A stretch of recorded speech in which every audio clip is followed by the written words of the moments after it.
mi familia, que hoy tuvimos que ingeniarnos. Y no está de más decirle, también nos traímos unas hallacas. A bit over a year ago, in September 2024, I stumbled upon the Venezuelan opposition in exile in Bogotá, Colombia.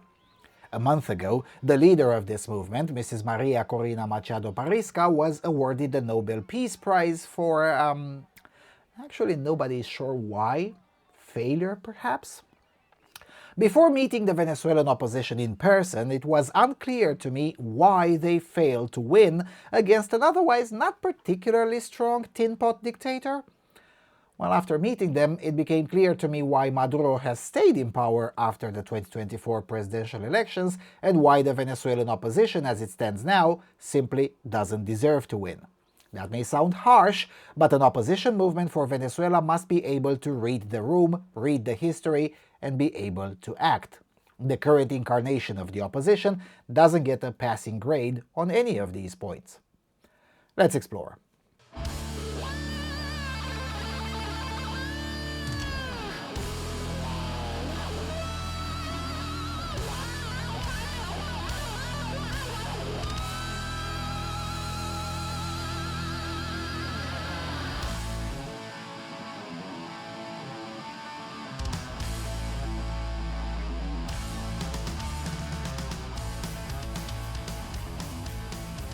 Hello everyone and welcome to episode 2 of the Cartel series.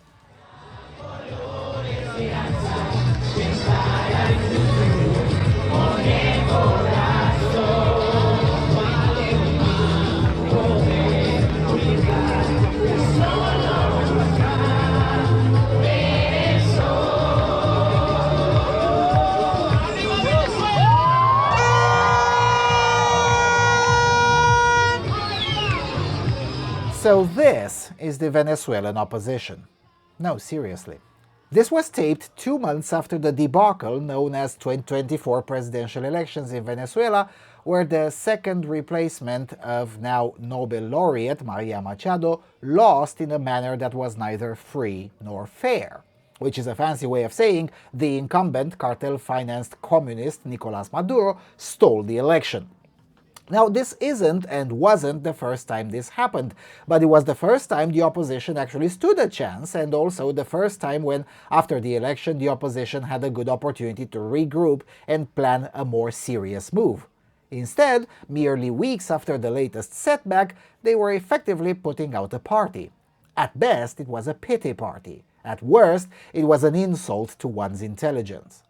No, that's not to say that letting the world know about the horrors of the Maduro regime isn't worthy of doing, but there is a time and place for that, and a way of doing it as well.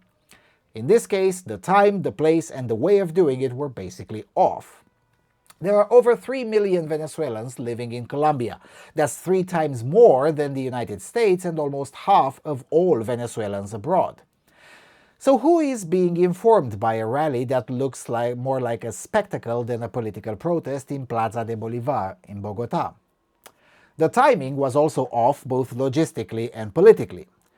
Logistically because it was organized at a moment of the day when there were hardly any foreign tourists. When you live under communism, foreign tourists are an important tool of broadcasting information that would otherwise be censored. Ask me how I know about that. Well, in addition to not many tourists being around, in September 2024 you're supposed to gather money and logistics for a counter-strike after the debacle of July, especially in a place like Colombia where millions of your people, and therefore potential allies, live. There was no way to offer such a support at the rally. I nearly got kicked out of the rally because I asked about weapons. Apparently, the eternal wisdom that you can vote your way into socialism but you have to shoot your way out of it was too extreme for the attendees who seem to believe that lascive dancing will get Maduro to be afraid. The reason I didn't get kicked out was because I mentioned Nicolae Ceausescu. They seem to have heard of that guy at least. But then followed a long stream of excuses on why the Ceausescu treatment can't easily be replicated in Venezuela. But why not? Unlike Romanians, the Venezuelan people have access to capital, a relatively open border to a capitalist country, Colombia that is, and far easier access to weapons than we could have dreamed of in 1989. Eventually, they told me the reason. They don't want to. In Romania, there is a saying: there is rarely such thing as we can't. There is we want, we don't want, and the cost of doing it. For much of the Venezuelan opposition, the question is one of will at this point. And it was the same in September 2024 when I took these shots. A week later, after these shots, I was finding myself in Comuna 13, 400 kilometers northeast in Medellin. Comuna 13 is where Pablo Escobar's headquarters used to be. It's a very harsh place, even though very safe these days. Most of the people you encounter have grown up in an environment of extreme violence, and occasionally you meet people who still carry the very physical scars of it. The governments, both local and national, that allowed the violence to fester were all socialist. The cartels that terrorized people here for almost 30 years were at some point funded by the USSR and later on by the Chinese Communist Party. So the people of Medellin in general, and Comuna 13 in particular, are survivors of socialist violence. Needless to say, they're fully aware of what their Venezuelan neighbors ought to do. And when I say neighbors, I don't mean just nationally, as Colombia shares a border with Venezuela, but very much literally. You see that highway over there? On both sides, it was unclaimed land. Now it's another slum that is close to 100% Venezuelans. Some of them illegals, but most of them on a refugee visa. They're not very camera-friendly, but if you put the camera away, they're remarkably talkative. And just like their neighbors uphill, they also agree that taking down the Maduro regime is something that is to be done with weapons, not debate or political rallies. I showed them these images from a week prior in Bogotá. Disgust would be an understatement in describing their reaction. So it's not like common Venezuelans don't know what needs to be done. They do. What happens in reality is that the internationally recognized opposition, that would be Mrs. Machado's people, sucks up all of the energy and marginalizes other approaches. And all for what? For approval of Western liberals? Even Mrs. Machado is called far-right by Western liberals. In a way, what's happening to the Venezuelan opposition is not significantly different to what happens to Russian liberals and the wider Russian opposition in exile. The so-called Russian opposition is equally demoralized and increasingly unrepresentative and reduced to arguing about their YouTube and Instagram followers.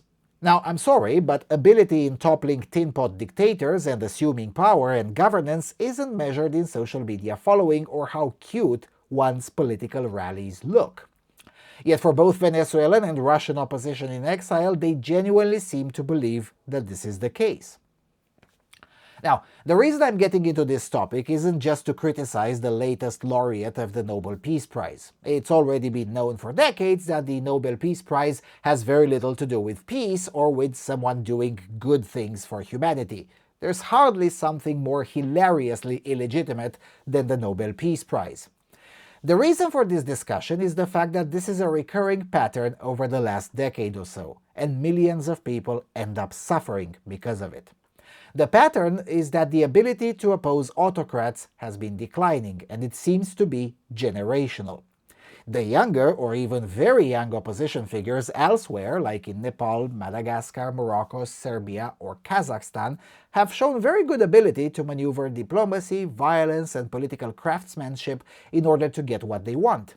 Not dissimilar from the very old, many of them now dead, opposition figures of the late 80s and early 1990s. But the opposition from the generation in between those, like Mrs. Machado, seems chronically incapable of really anything. And the reason I bring up the comparison with Russia is not just because the shoe fits, but also because these things are at least in part interconnected. Just like the Venezuelan opposition in exile resembles the Russian one more than any of them are willing to admit, the same is true of the regimes. Just like Putin, the Maduro regime relies on certain very personal alliances to stick around. Most recently, the Trump administration highlighted in public the Cartel de los Soles, which is a crime syndicate that funds and upholds the Maduro regime. President Trump went further and simply named Nicolás Maduro as the head of the cartel, something which is very likely to be true. So a true opposition movement would be very busy allying with anyone to undermine that crime syndicate. Yet there's hardly any known opposition figure around this. To make things worse, the lack of competence from the Venezuelan opposition has made room for usually Russian-funded intentional disinformation, not just against them, but against the very idea that something can be changed. After all, the Russians are very good at spreading demoralization, and it's also very cheap to do it nowadays, especially on a public that is concerned with social media a lot more than they should, which is the case with the so-called Venezuelan opposition. In the middle of all of this stand millions and millions of Venezuelans. Over 20 million caught in a regime that actively prevents prosperity, and another 7 million in the increasingly large diaspora, many of them in precarious situations.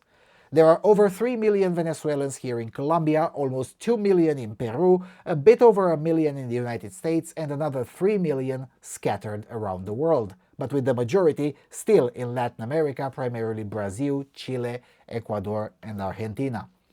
The political and, more recently, military weight of the United States is behind the effort to take down the Maduro regime, yet despite all that, the regime is still there. And most of the fault for that lies with the recognized Venezuelan opposition. These people can't take down the regime, and if by some miracle or luck they pull it off due to overwhelming US support, they don't deserve to rule. So yeah, there is no grand lesson in this video. It's just a report on how there is no global master, no puppeteer, and no arc of history, and definitely no cosmic justice.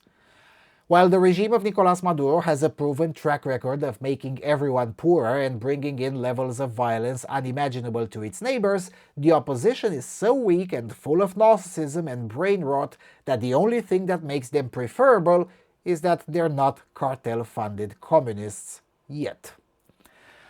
Luckily for everyone, the cartels still haven't gotten really good at playing the political game, because if they had, they would have funded the opposition as well over the last 15 years and now would have had a strong base that would have been far more stable than it currently is. So, to sum up, if you're wondering why the Venezuelan opposition can't seem to advance, there's your answer. They don't want to do what needs to be done.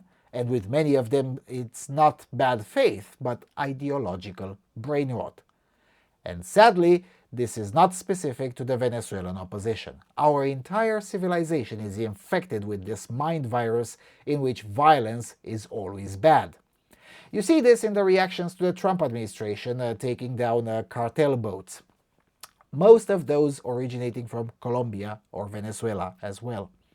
The success of the cartels in Latin America in recent years is a lot about unwillingness to do what it takes to stop them, and a lot less about how smart or rich the cartels themselves are.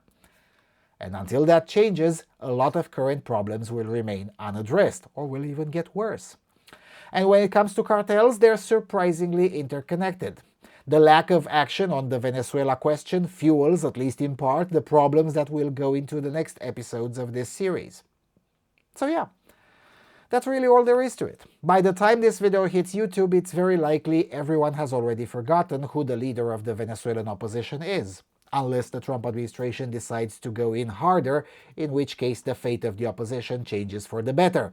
But the fate of most Venezuelan people won't. Because winning power is one thing, governing is another. If I were a Venezuelan in one of these slums, I'd rather stay here than go back and be governed by these people. But hey, maybe I'm wrong. In fact, every prediction I made about Venezuela was with the hope that I'll be proven wrong. Because if I'm wrong, then everyone is better off, most of the time. So there's that. Thank you for watching, thank you for your continuous and generous support, don't forget to subscribe, and if you really like these kinds of videos, do consider becoming a member. Your financial support makes these series possible. And with that, I will see you all soon. on the Freedom Alternative.